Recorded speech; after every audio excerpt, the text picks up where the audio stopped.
चलो ऑक्सीकरण और अवकरण को समझते हैं 1 मिनट में। देखो, जब दो लोग जुआ खेलेंगे तो कोई एक जीतेगा और कोई एक हारेगा।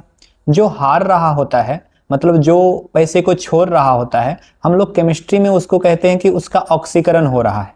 और जो पैसा ग्रहण कर रहा है, मतलब जीत रहा है, उसका अवकरण हो रहा है।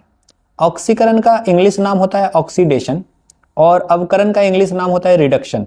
अब हम लोग इसको ऐसे समझ सकते हैं, जब कोई परमाणु, अणु या आयन इलेक्ट्रॉन को छोड़ता है, समझ गए, इलेक्ट्रॉन को लूज करता है, उसका क्या होता है, ऑक्सीडेशन। जब कोई परमाणु, अणु या आयन इलेक्ट्रॉन को ग्रहण करता है तो उसका क्या होता है, अवकरण, मतलब रिडक्शन।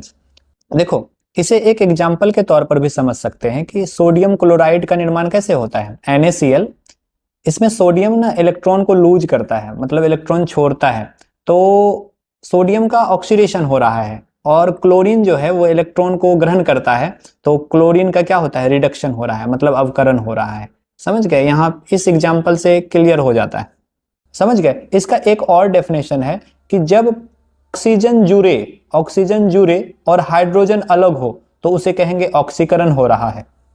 और इसका उल्टा, जब हाइड्रोजन जुड़े और ऑक्सीजन अलग हो तो उसके कहते हैं कि अवकरण हो रहा है। यही बेसिक कॉन्सेप्ट है। इसे ऐसे भी समझ सकते हैं, जब ऑक्सीडेशन नंबर बढ़े तो समझना ऑक्सीडेशन हुआ है, और जब ऑक्सीडेशन नंबर घटे तो समझना क्या, रिडक्शन हुआ है। ऑक्सीडेशन को ऐसे भी समझ सकते हैं, इलेक्ट्रोनेगेटिव एलिमेंट का जुड़ना और इलेक्ट्रोपॉजिटिव एलिमेंट का दूर जाना ऑक्सीडेशन है। इसी का उल्टा, इलेक्ट्रोनेगेटिव एलिमेंट का हटना और इलेक्ट्रोपॉजिटिव एलिमेंट का जुड़ना रिडक्शन है।